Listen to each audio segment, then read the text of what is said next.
Why you should upgrade your staples? Well, like the old saying, if it ain't broke, don't fix it. But even if something isn't broke, you should still see if there's a better option. You know what I mean? Like, for example, this is not Yu-Gi-Oh related, but let's say you have a car. All right, let's say you have let's say you have a station wagon. I don't know why I'm saying that, but whatever. Station wagon. There's no reason not to upgrade to a Lamborghini, right? Lamborghini and a station wagon, they're both vehicles. They both get you a point A to point B, right? They both do this roughly the same thing.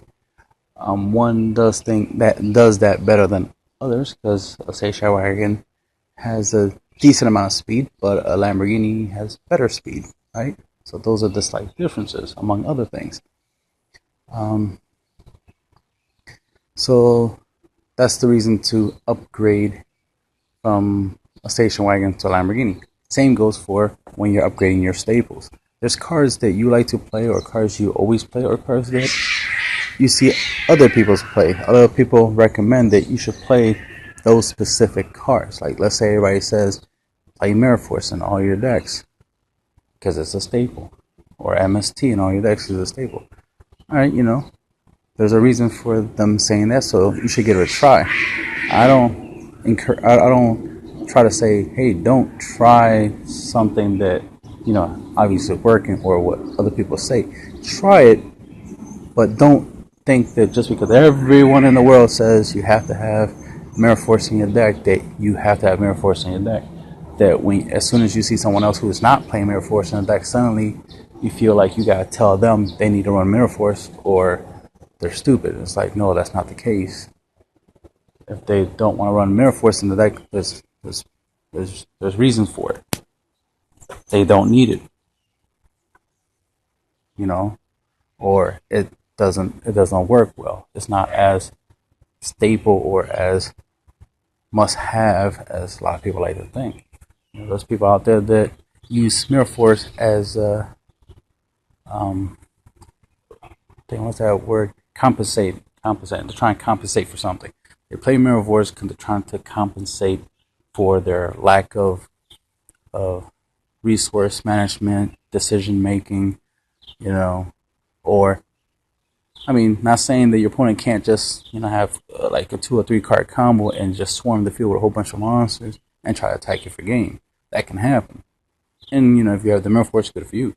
But to automatically automatically have the scenario where it's like, well, I have to have Mirror Force because in case my opponent has a lot of monsters. And it's like, well, one, if you're playing the game right, your opponent shouldn't have a lot of monsters. Your opponent would have to have done a lot to out-resource you in the first place to even fill up the field with a whole bunch of monsters. If your opponent has, because think about it, your opponent goes first or second, he's going to have 5 or 6 cards. Right? The maximum amount of monsters you can have in your monster zones would be 5. So if they go first and they summon 5 monsters, alright, they summon 5 monsters because that's all they have in their hand. But if they go second, they have 6 cards, they summon 5 monsters, they only have 1 card left in their hand, right? Which is either another monster or it's a spell or trap. Point is, they're going to have a maximum of 5 monsters. That's a lot of resource from their own hand, from their opening hand that they had to use to fill up the field. Now, if you ended up 5 turns later, 12 turns later, and your opponent has 5 monsters, well, then you weren't doing enough to make sure they didn't end up with 5 monsters. As soon as your opponent puts down 1 monster, you need to have a plan to get rid of that monster. When he summons another monster, the same thing goes. You gotta make sure you always have a strategy, a plan. Of course, having a win condition is important. The ability to OTK your opponent before it even gets to a point where you need Mirror Force. So that's why Mirror Force is not something you must have in a deck, so to speak. I don't consider it stable. It's a decent card. I don't consider it stable because you shouldn't be in the position where you need that card. If you're in a position every time you duel that you need that card, then you're doing something wrong. You need to reevaluate your deck strategy and find cards that are better than Mirror Force that can help you make it where you don't need Mirror Force. That's the thing. It's like you should be trying to play cards that make it where you don't need something like Dark Hole, Mirror Force, Black Rose, Exciton Knight, and so forth and so forth. You shouldn't need mass removal if you've been playing the game right. If you put the right cards in your deck to help you, control the situation, control the duel, make sure that your opponent doesn't out-resource you, doesn't put a whole bunch of monsters on the board or a whole bunch of cards on the board that you have to get rid of. Now, there are some decks that have explosive combos, strategies that they can fill up. They feel like Ritual Beast. That was an interesting time. The combos you can do with Ritual Beast, and off of 2 cards, you can instantly fill up your back row, with a couple traps. Off of 2 cards, it's like, yeah, that's crazy. And there's a couple other decks that, have the same thing, the Dragon Ruler format with the, with Super Rejuve and stuff like that, and they're able to plus. They were more of maximum hand than maximizing the field, but it was the fact that if they play some stuff and then they Super Rejuve and then they end their turn, not only would they have field presence, they will also have hand advantage, and that would give them a great advantage, especially if they could do their first turn and have that advantage. But anyway, back to staples. Sorry, I got off track for a bit, but back to the idea of why you should upgrade your staples. 1, banless, especially if you're playing competitively. You wanna update your staples. Like, let's say currently Mystical Space Typhoon is at 3. But if they limit it to 1, all right, then you have to substitute the other 2, right? You have to find cards to replace the MSTs.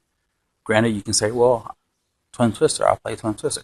That's true. There you go. That is an upgrade for that scenario.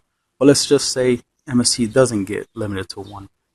But Twin Twister is an option, though. So upgrade your MSTs to Twin Twisters. You know what I mean? Especially, it's not like you're not going to need the ability to destroy 2 spells and traps on the field. You're going to need that. It's useful against pendulum decks. It's going to be useful, against trap-heavy decks or back row-heavy decks. Especially decks that have monsters that have the ability to get traps and spells. So that way they can fill up their spells and trap zones real quick. So you're going to want to get rid of as much of that as possible, since we don't have Heavy Storm Harpies, Giant Trunade currently available, in the competitive scene. So of course you're going to need to find something just as good. So Twin Twister would be an upgrade to MST, obviously. A lot of monsters can't be targeted, so you want to obviously upgrade any cards of yours that says the word target. You want cards that don't say target. You want cards that says, when the monster attacks, do something. Because that means it doesn't target. It just means when a game state is happening, which is a monster, declare an attack. You declare an attack with a monster. You therefore meet the requirement to activate this card. So you want stuff like that. You don't want stuff that says, oh, target a monster, do something. Or when your opponent attacks on a monster, target that monster and then do something. Because that defeats the purpose, right? The whole idea is you want cards that don't target, so that way you can, not be hurt by monsters that can't be targeted. You also want cards that are chainable. I can't think of right off the bat a card that has that there's a non-chainable version of it. Like, let's say Mirror Force. I'll say Mirror Force, right? Mirror Force is a battle trap. It's not chainable. So if your opponent MSTs during main phase 1, for example, you can't just chain it to MST and then have Mirror Force ready, effect lingering until your battle phase, or just instantly destroy all your opponent's attack position monsters. It won't work that way. But if there was a version of Mirror Force where, your opponent MSTs and you feel like, oh, I'll chain it, destroy all your attack position monsters, that's a slightly different story. Technically, we can say the closest to that idea of a chainable Mirror Force, right, would be like Needle Sealing, because you can chain it as long as there's as long as there's 4 more monsters on the field, you can play it. So that would technically count as a chainable Mirror Force, So that's something to take into consideration. But again, you gotta meet the requirements for it to work. But it's something to look into. I played it a lot back in the day. Even I got a couple copies of the card now, and I once in a while I put it in my decks, I take it out of my decks, just situationally, just to try it out. But typically, the way I play, my opponent doesn't have a lot of monsters on the field. It's usually I have a lot of monsters in the field, and I don't want to play Needle Ceiling and get rid of my monsters. I'm the one with the advantage. My opponent is going to need Needle Ceiling, not me. So that's the thing. When you're upgrading your staples, is based off of your experience level, your playability, how you play. The way I play, I don't need Mirror Force. I don't need Dark Hole Rigaki, which is why I don't put those in my decks, because the way I play, I don't need them. My opponent can have 5 monsters, and I'll manage to beat them. I'll figure out a way to get rid of them all, or just reduce my opponent's life points to 0 by attacking one of them and dealing enough damage to win. I don't need to board wipe, as it were. I'm not always in the position where I'm desperately in need of a board wipe. Or if I do need board wiping ability, I don't need to main deck a spell or trap that board wipes, or even a monster that board wipes in my main deck. That's where the extra deck comes in. It's a toolbox, right? It's a place where you can hold some of your big weapons, your big guns, your nukes, right? Heavy artillery. And I could have a Black Rose in there. Maybe an extra Ton Knight if, it's tournament legal, which it currently isn't. And there you go. That'd be my board wipe. All I have to do is just meet the requirements to trigger them, to, summon them and trigger their effects, and then wipe the board. And that's only if I'm ever really, really in the need of that, which is really rare. Because the only time I really, really need that is if I'm really, really not doing so well. My opponent has been one step ahead of me through the whole duel. Then, right in the right moment, just in the right moment, I can board wipe. So that's why I try to put board wiping abilities and effects similar to that in my extra deck, just in case. Not that I don't believe I might never need the ability to board wipe, but I don't always need to. And that's the point, is that the way I play and the way I build my decks, I shouldn't need to board wipe. But if I'm ever just so happen to be drawing very badly, or my opponent's outplaying me, at least I still have the board wipe option. So that's something to take into consideration. Consider your extra deck as a staple. I've always have. Consider it like a staple. You know what I mean? Whatever you put in your extra deck would typically be staple effects that you would need whenever you battle, whenever you play the game. Like I need effects that negate destruction. I need effects that the board wipe. For example, I need effects that the problem solves, is what I call it. Like number 101 or Sky Blaster. Sometimes I just need a defensive or stall strategy. I need some way to give myself a couple more turns to win. So that's where I use stuff like Slacker Magician, number 101, or anything that has a high defense, or ZENMAINES, anything that that would be hard to destroy as a result of battle, or card effect. It's useful. A monster that's hard to destroy by battle or card effect. That's a really good effect. That's something you should have. Period.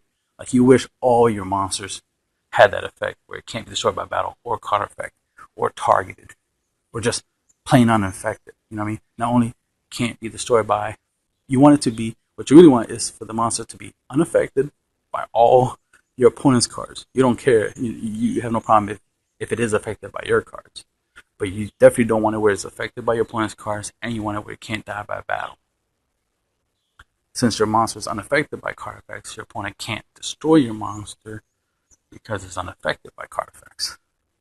But you also want to add to that, unable to be destroyed as all battle, and then right there you got complete coverage. The only thing you won't have coverage from will be from like a kaiju or a lava golem play, where your opponent attributes your monster as if it's their monster, or plays a card that makes it where you have to sacrifice the monster, type stuff.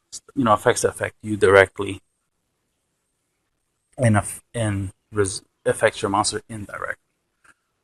obviously. But that's the thing. There's some limit. There's very few cards in the game that can do that, and not many people main deck those cards anyway, or even side. Well, they could side deck, but they typically don't main deck it, so you have less to worry. And the idea is to have less to worry. So again, why you should upgrade your staples because of the ban list. By limitless, if it's limit, if your staples get limited or they get banned, or just in general you find a better version of the card, you want to get a better version.